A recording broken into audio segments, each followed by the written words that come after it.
అదేవిధంగా పార్టీలో జరుగుతున్నటువంటి అవినీతి అధ్యక్ష, ప్రభుత్వంలో జరుగుతున్నటువంటి అవినీతిని ఎప్పటికప్పుడు నేను వారి దృష్టికి తీసుకెళ్లడం జరిగింది అధ్యక్ష.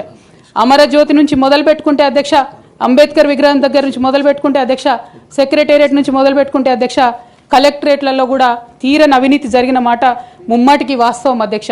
దీనికి పెద్ద ఉదాహరణలు సిద్దిపేట సిరిసిల్లలో కట్టినటువంటి కలెక్టరేట్లు 2 వచ్చినటువంటి మొదటి వర్షానికే 2 కూడా మునిగిపోయినాయి అధ్యక్ష. ఆ విజువల్స్ అందరం కూడా మనం చూడడం జరిగింది.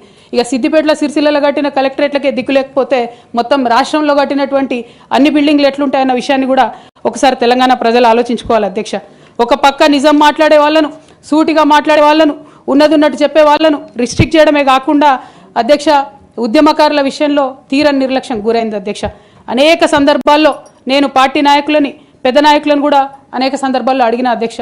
వేరే విధంగా సహకరించకపోతే, వేరే విధంగా వాళ్ళకి హెల్ప్ చేయలేకపోతే కనీసం సీఎం రిలీఫ్ ఫండ్ కింద మనిషికి 10 లక్షలు ఇద్దాం, ఎక్కడోళ్ళు అక్కడ సెటిల్ అయిపోతారు అధ్యక్ష అని కూడా అడిగినాం అధ్యక్ష. అది కూడా చేయలేదు.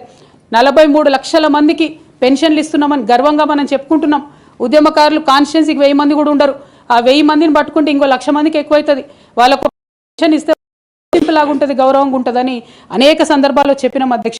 అది కూడా 69లో పనిచేసినటువంటి ఉద్యమకారులు వాళ్ళ స్ఫూర్తిని తీసుకొనే మనం ముందుకెళ్ళినామని చెప్పి మనం చెప్పుకున్నాం అధ్యక్ష.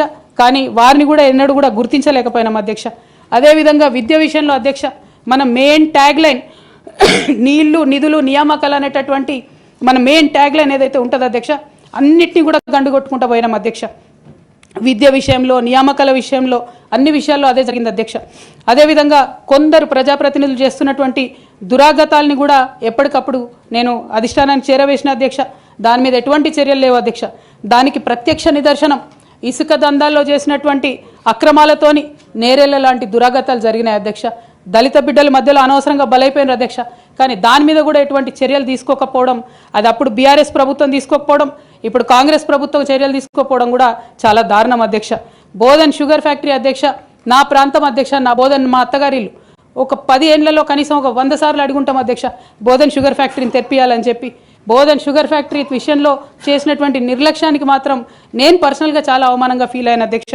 అయినప్పటికీ ఇప్పటికి కూడా బోధన్ షుగర్ ఫ్యాక్టరీ తెరచకపోవడం, తెలంగాణ వచ్చి కూడా మా బోధన్ బిడ్డలకు న్యాయం జరగలేదన్న విషయం అర్థమవుతా ఉంది అధ్యక్ష. అదేవిధంగా అధ్యక్ష, కేసీఆర్ గారి దగ్గర మాట్లాడే ధైర్యం నాకు ఒక్కదానికే ఉంది కాబట్టి అధ్యక్ష, ఈ అన్ని అంశాలు నేను ఎప్పటికప్పుడు అడుగుతూ వెళ్ళిన అధ్యక్ష.